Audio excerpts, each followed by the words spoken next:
Okay, my name's Lorena Aranda. I was born in the state of Illinois. I was reared in the back of the yards, okay, at the time where I guess it was the Johnson administration, the Nixon administration, so the civil rights movement. There was a lot going on then. I went to Catholic schools, come from a Catholic family. So I remember crossing the streets by Drover's Bank. Many people don't even know that. I don't think that bank exists there anymore. But I remember as I would be crossing the street every day, there was an officer friendly all the time, and he would cross the street, give me my hand, give me his hand, and help me cross the street. And I felt so important, at that time. And then I remember hearing the back of the yards were known for the, it's like the stockyards really. There was pigs, the noises of pigs being slaughtered. That company, I remember, was on West 47th Street, so it was right behind the Drover's Bank. It was so interesting to hear that. And then also further north of Ashland, I remember, you would hear the stockyards, the cows, and they would be slaughtering cows there. It was just like, it's like being in a huge farm. So all those places were very historic for me, and sometimes I go back there and it's just like taking a movie in my mind, and realizing how the technology has changed and all that is gone, and our generations will never know, what this country is all about, even the state that you live in, the changes, because we're so used to the technology, and technology is good, but at the same time, they forget a little bit about the past, the history, it was so rich. And at that time, you didn't have to worry about any gunshots or anything like that. I mean, you would just, my mom would my dad, all three of us would go to school. Officer friendly, would cross the street with us. We would hear the pigs. I think we were more afraid of the pigs because they were crying as they were being slaughtered. And then the smell, that it was just, you couldn't forget it. So it was very interesting at that time. And I mean, I just enjoyed it. I enjoyed my childhood. I really did. You mentioned your mom and dad. Can you tell us a little bit about your parents? What were their names, and Yes. what kind of people were they? My mother and father, his name is Louis, and my mother is Stella. They're both passed on, but they were amazing people. And I say that wholeheartedly. They instilled in us core values that made me the woman that I am today, taught me how to stand up, and to speak out at a time where people weren't even heard, their voices were not heard. They would speak up, but they were ignored. So my father, Louis, always instilled in me to speak up and to never remain silent, to fight for what I believed in, and to learn to fight for others, to be the voice of others as well. Yeah. My mother as well, she was a stay-at-home wife. I remember coming home, dinner was ready. We always sat down as a family, had dinner together, waited for our dad to get home, and then we would have dinner together. We would talk about, there were no cell phones or anything else, so it was just a conversation of the family together, everything that was going on, what happened in school, how did we do in school. And the one that really got me involved, I come from a background of public servants and people that held very high offices, political offices. And so that's a passion for me, to say the least, to stand up for, I was the first student to run for the student council as a female. I says, there needs to be a change, and there's no women on the student council. So I ran. And I won. I got in. I was like, oh, I was so happy, at that time. And then also, after I, grew up and had my children, I ran for the PTA because everybody was being represented. And there was no one representing the Latino community. No one. Their voices were not being heard. It's not only representing the Latino community, it's representing everybody at the same time, But I looked at the fact that these were, certain people had no say-so, no voices, to represent them, to stand up for them. So I felt it very much in my heart to make a difference against all odds. And I ran for the PTA, and against all odds, I got in. So I made several changes. I brought up several things that needed to change, so that other people would also, their voices would be heard, their concerns would be heard. And to me, it was a great victory, And one thing that I do say that's constant is change. And we can't remain the same. And my father always taught me that it doesn't matter how many times you fall. It's the fact that you get up, you dust, your feet, and you continue to move forward. You don't stay where you're at, because you stay where you're at, remain stagnant. And you have to continue to move so that you can pave the way for not only for yourself, for your children, for your family, and for generations to come. And that was always instilled in me. My dad was highly involved in the political arena. He loved politics. I mean, he would have me sit next to him and tell me about John F. Kennedy and, standing up for people's rights and how he believed, of equality and people being treated with respect, and just one thing after another. He was passionate. My grandfather was the chief of police of Mexico City. So my dad came from a very heavy, political background, as well as my mother's family. So I did something, and one of my uncles was in prison with Fidel Castro in the Bay of Pigs. So, one of his prisons. Again, fighting for the people, So it's something that's instilled in me. It's something that, and it's something that I have instilled in my children as well. If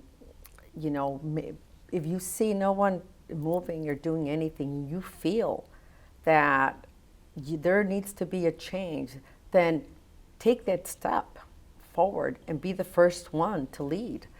And it's easy to follow, it's hard to lead, So, and I believe that is the way that we make change. We make it one step at a time. And as Neil Armstrong said, one of the first astronauts that landed on the moon, he said, it's one small step for a man, he said, and one giant leap for mankind. And that's the way we make changes. I mean, could you imagine if you wouldn't have taken that risk of going to the moon? That changed everything, in our entire world. So these are the kind of, John F. Kennedy, it's not what your country can do for you, but what you can do for your country. It's about serving. And a lot of us forget that is one of the key factors, is even if you're elected officials, holding people accountable, knowing that they're public servants, that it's we the people that it states, and we're the ones that have to serve the people and have their best interest at heart.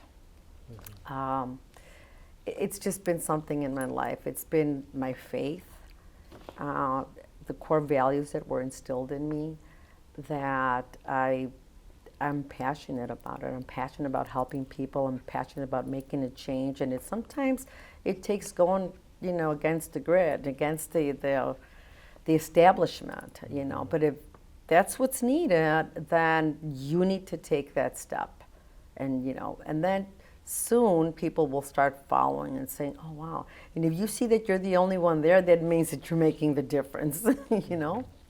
You can't be always a follower. You have to lead. You have to have that courage to lead. It's not easy.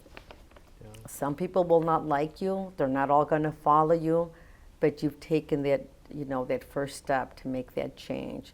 And you're doing it also for your family. You're doing it for future generations. And would you think that's going to help them as well? And you're setting an example too, so that they can follow suit. So, yeah. Yeah, well, thank you for sharing that.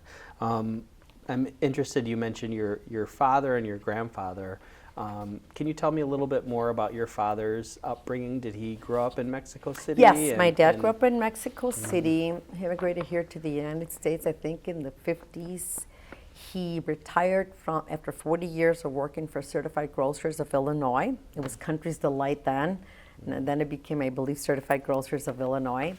So we were the favorites on our block. I mean, we had the shakes, we had the ice cream, we had everything. So you could just imagine our house. So after 40 years of working there, he retired in 91. He retired in 91, and he retired to Texas, to a warm climate. That's what he was waiting for. He couldn't wait to leave Chicago because it was so cold for him. And you mentioned him being really politically involved. In what ways was he involved in Chicago? Oh, he was involved, getting out the vote, talking to people to go out and vote, and he would hold me by the hand, and he would believe in going to talk to people about the candidates, and I think it was Mayor Daley at the time, the father that was in office. I think as I was growing up, he must have been in office forever, as I can remember, when I was growing up. So, and then I think it was his son, and it just continued. But I remember my dad being passionate about what happened to Kennedy. He would still be talking about it, what happened to President Kennedy, what Nixon did, a president that was not elected again and was really pardoned by Ford, wasn't technically impeached, but, pardoned by Ford. But his life was all politics and the Cubs. So that's where I grew up. I grew up in Wrigley Field and on the TV watching politics. I grew up in an era when we didn't have the internet.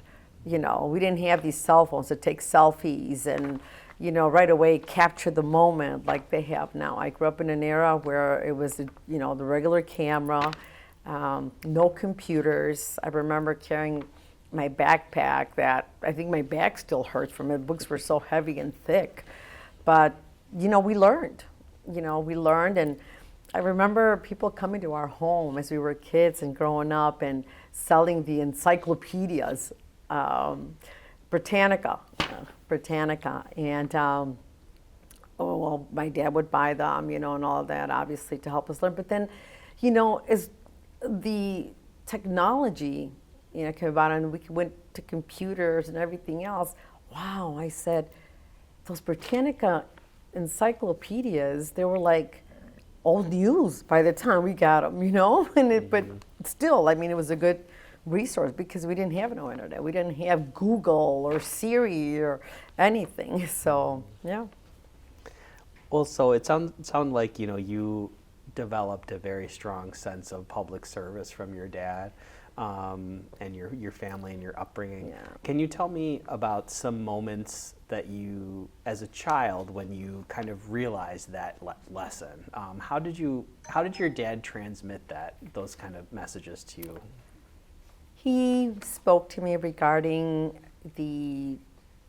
how when he came here, people, didn't look at you the same. There was a lot of racial issues, racial innuendos right now that people would not even consider, quote unquote, saying those words. Latinos, their vote was not important, and that is a fact. So my dad started telling me, that this great country is composed of all immigrants. Everybody's an immigrant in this country, and never to feel less or to feel that anybody else is better or that I'm better than anyone else. Treat people with respect, help those that can help themselves, and make a difference wherever the difference is needed, regardless of the consequences, and to move forward. And that's the type of person my father was. So, and my mother too. She instilled great values. Going to church, having that initiative to help others. She would sometimes talk about Kennedy, in Spanish to us at the house, and she would tear up, So she saw that for a reason they loved Kennedy so much, that I feel like I met him in person, But that's the way my father transmitted it to me. And not only that, I mean, when we would go on vacation to Mexico, my uncles, there they were. My grandfather, the chief of police. My uncle became he was Raymond Aguirre. He was the entire Mexico City, the person in charge of, it's like the mayor, the mayor. And then he became the mayor of the state of Guanajuato. So my whole family is one or other in politics. Mm-hmm. Okay. And so you growing up, you developed that type of sensibility as well. But as a young girl, what kind of kid were you? What kind of student were you in school? I was great. I was a good student. I always would sit in the front. Talk about weird, right? Most kids sit in the back so they don't get called, and I always wanted to sit in the front because you always have those clowns. And I was also considered the class clown, let me tell you, because I would be joking around since I went to all-nun school, but they were very strict at that time. You did something wrong, I mean, literally, these nuns would kneel you, put your two dictionaries and have your hands like this, or they would hit you with the big ruler. We knew about the big ruler. And I would go home, I remember, and I would tell my dad, Sister Madalena or Sister Helena, whatever, they hit me with it. Was, what did you do wrong? It wasn't like, let me go to school, see why they did it. It's like, what did you do? I'm like, wait a minute, I'm the one that got hit. And so, and also I was a good student. I paid attention. My report cards were good. I always, even one of my professors told me, says, you're gonna, when I see you, I see a warrior spirit. He goes, you're gonna make changes wherever you go. And that's what I've really done. Any community that I go to, it's not about the major changes. Change comes a step at a time, and that's what people don't realize. Because if nobody makes that move, the community and the people stay stagnant. So you always have to have someone to lead, okay? And I was always at one, trying to find, the way to make changes, to better the community, to get people to go to learn English as a second language and let them know, hey, what you needed so that you can help your children, help them with their homework, and I'm not saying, perfect yourself in the language, but at least defend yourself, speak up for yourself. Mm-hmm. Learn how to read their report cards and go up there and get involved, as a parent-teacher conference. I had my parents involved all the time. They were there, for, any little thing. You were always afraid because you knew that, they were a phone call away. So it's like, mm-hmm. And when it came time to report card and parent-teachers conferences, my parents were always there. And they didn't have any translators at the time or anything like that. So you had to learn the language, I don't know. I got involved in politics. I also ran as a commissioner for the 7th District of Kane County against an incumbent that was there for 27 years in office. 27, no one had ever run against him. And I was looking because I study, who I'm going to vote for, who is running for office, who is the judge, whatever, because sometimes with the flick of a pen, they have somebody's life in their hands. Mm-hmm. So, and he, 27 years in office is a lot, and the community wasn't getting any better. It was for the 7th district. So I ran. I ran against him, not with much money, whatever have you. It was only like 12 votes, and of those 12 votes, there were people there that didn't even live in the district anymore. So technically, you know, what happened is that, to me, I won the election. For somebody there 27 years, I won the election. But the point is that, okay, I didn't get into the 7th district office, but I became the catalyst for another woman to walk into that office. So I think that that's important, that we become pioneers, that we pave the way, as I said, not only for ourselves, for our children and for future generations. And we have to have the courage that we're going to get knocked down. We're not going to, not everybody is going to agree with us. Not everybody is going to support us. But at the end of the day, we need to be that change, you know. We need to have that courage, because if not, you're going to stay the same. There's not going to be any change. There won't be any improvements. And look at the Latino community now. I mean, they have a voice, but it's because people behind them, what did they do? They went against the current. You have to, in order to make a difference. Yeah, absolutely. Just going to look at the time here and make a note quick.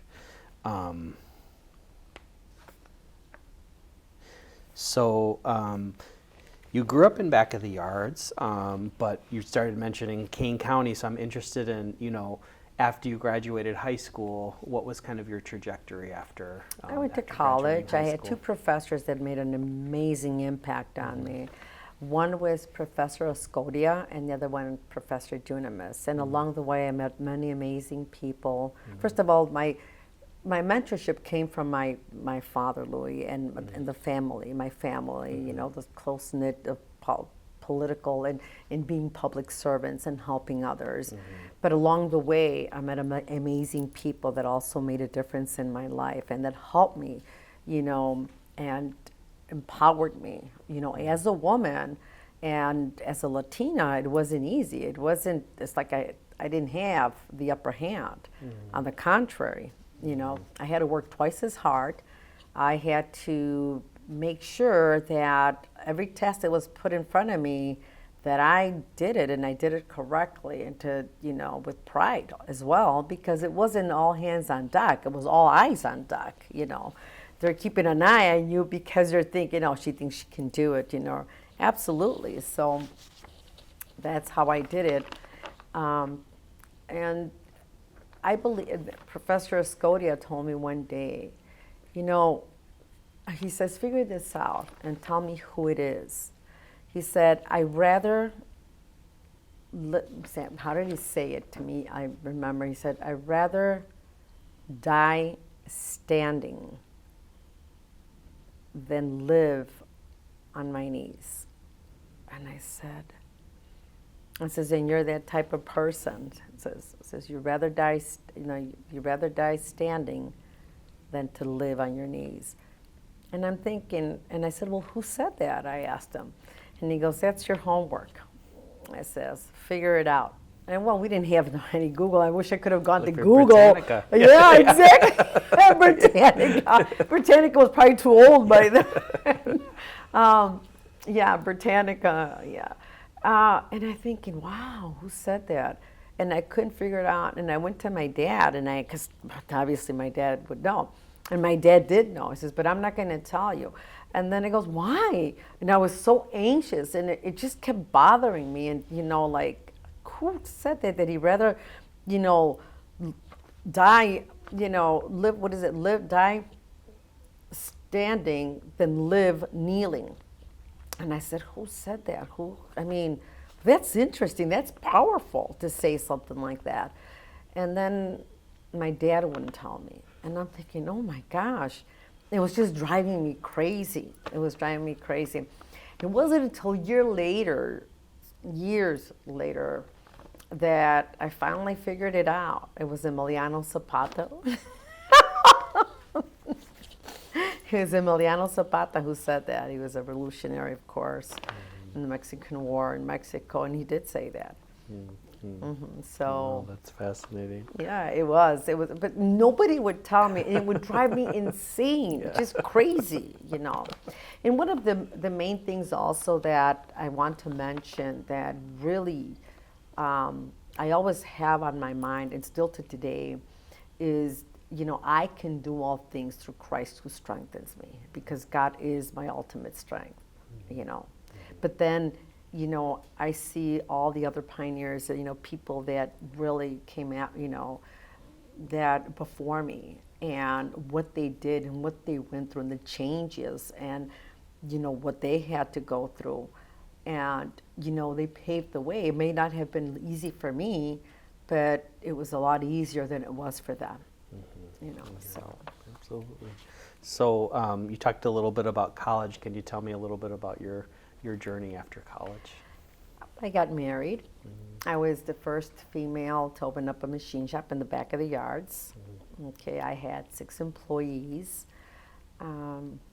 And obviously after my children and everything else, you know, life takes a different course. You can't continue to do what you were doing. Your life changes. But now it was time to focus on my children and to instill in them what was instilled in me. And my daughter ran for office here in Chicago. I pushed her to run for office. She ran for office. And I said, it doesn't matter whether you win or lose. We all need to run our races in life, because you don't know how far you can run if you don't start running, you know. So she did. I just instilled in them the core values that were instilled in me to get involved. I make sure I tell them, and I call them on the phone. Yes, Mom, I know the elections are coming. We need to go out and vote. Yes, Mom, I know the primaries, you know. Mom, I already know. We already looked up this politician. We already looked up this person. They know. So before I even call them, or when I call them, they're already answering me. Mom, I know. Oh, we know, Mom. I know. So, yeah. And so as your kids got older, I assume, you know, you're such a leader and, you know, public servant that you got involved in different ways. Maybe later on, once they got older, how did you kind of scratch that itch of getting involved? I got involved. Well, I got later? involved Yeah. in, as I said, as the King County offices, helping people within King County. Right, that's where I live right now. Yeah. Behind the scenes, it's not always about being in front, you know, because not everybody can be in the limelight, right? But it doesn't matter, because it's sometimes the people that are behind the scenes that make the strongest and biggest impacts. Yeah. So, and I've instilled that in my children as well. If you can't, that's fine. If you're in the front of the line and you're in the limelight, great. But if not, don't let that stop you, because even behind the scenes, you don't realize the impact. Sometimes you have a stronger impact to make a change than when you're in the limelight. So. I think that's absolutely true. Yeah, it's good to remember too. Can you tell me a little bit about during your time in Kane County, what are some of the issues you cared about, or what are some of the things that the challenges that Kane County has faced, or tell me a little bit about what you've observed in Kane County. Well, coming from Chicago politics, Kane County was nothing close to it. I was thinking, wow, this is a breeze. You know, when you compare the contrast, you know, of both, you know, Kane County and the Chicago core politician, you know, it's like, wow, there was a major difference. But like every county, they all have their issues. They all have things that need to be addressed. One of the main things was during the blue flu or whatever, and there were not enough vaccines. People were becoming ill because it wasn't really well organized. Again, the lack of representation in the community. It's always the Latino community not being properly, you know, represented. So they need, you know, what we needed to do is make a difference. It doesn't matter whether you get in there or you don't get in there. The thing is that they're seeing you make that move. You know, that you're not afraid of change, that you want to be that change.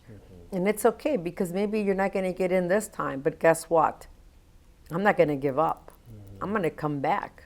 And I'm going to, you know, you're going to face me again somewhere along the line in life, but you're going to face me again. So that's the way it is. And there's a lot of challenges anywhere. You know, there's a lot of lack right now of resources, as you well know. Housing is a big issue. It's just so much. It's just so much work that needs to be done. And it's not time for us to sit back and relax. It's time to get going. Yeah, absolutely. When the going gets tough, the tough get going. Yeah, absolutely, yeah. And so, you know, looking at Kane County now and thinking about it in the future, what are some things that you hope for the future of the county, and how do you hope to get involved as the years? I've been asked already to become involved. I'm contemplating. Okay, I'm contemplating. Obviously, I thank God first, but there's a lot that I can bring to the table. But also, I'm looking right now at the future of Kane County, and what is happening and what I'm seeing, it's all over these elections right now. I think there's a sense that we need to come together, regardless of the party that you're affiliated with. It doesn't matter. It's not about the party. It's about what is best for the country, what is best for our community, what is best for our children, what is best for future generations. I mean, what are we leaving behind? How are we going to make the difference? How are we paving the way for them? Is it by arguing, by, you saw the assassination attempt on former President Trump. I mean, that says a lot for the country right now and the state that it's in. And that's only at the federal level. This is everywhere right now. There's such division right now. We need to become that glue, that catalyst that brings people together. So what I'm trying to do is I'm trying to form different committees, where we can agree to disagree, and that's okay. That's what it's all about. We all have a voice. We all have knowledge. We all have something that we can bring to the table, that's going to help our children, that's going to help future generations, that they can follow suit and be proud of, and not sit back and say, my gosh, what a mess that they leave, because it's part of our legacy as well, and our children are our future. I have 2 grandchildren, 2 boys, and so, I'm thinking of them too, and I'm thinking of the little ones too. Making it safer, coming together. We need to come together as a country, as a community. Yeah, that's definitely true. I think a lot of people are feeling that these days. Yes. So I know that you have your notes there, and we asked you to respond to some questions about, being a hero. Who were your heroes? What motivates you to keep moving forward and making changes? Is there anything that you'd like to share, either from the questions that we asked you or just in general, about what motivates you? What motivates me? Yeah. That warrior spirit in me, what was instilled in me, and to see the fact that you look and you listen to the news and you hear people, and you talk to the community members, you talk to your neighbors, and you feel their concerns, their fear of the uncertain future. Obviously, all futures right now are uncertain. There's no saying, oh, my future is secure. I mean, I've never heard of anybody say that or that really truly believes that. But I think in the situation that we're in right now, people are feeling it. And there's a lot of pain. There's a lot of pain. You see a lot of division, a lot of anger, a lot of, things that are being done now that just should have been done better. Just with everything that's going on, the war, in Israel is a huge concern. Our economy is a huge concern. I mean, what are we doing? What are we going to do? Are we going to continue to fight and be divided? A nation divided cannot stand. So we need to, and we are that nation. So we need to come together to make it better. So we need to do something. We just can't sit here. And we need to get our children at the college level, at the teenage level, that they're, they can vote. At the college level, get them involved, teach them about the politics, teach them about what is important to them, what are their core values, what do they believe in, and what is it that you believe in that you're going to work towards making that change. Yeah. So, yeah, I think that's a great message. So I did want to leave some time at the end here to ask if there's anything that I didn't ask about, anything we didn't cover, or any kind of final messages that you'd like to share with anyone watching this. Yes, I just want to tell the youth and tell everybody that just to come together, and be that change that you want to have, because it starts one person at a time. It doesn't start as a nation. It starts in your home, and it starts out in the street. It starts in your work, in your place of employment. It starts wherever you walk. You need to be that change. You need to make the difference, and people will notice, and they will follow suit. They will follow definitely suit, and work hard. Work hard. Take pride in what you do.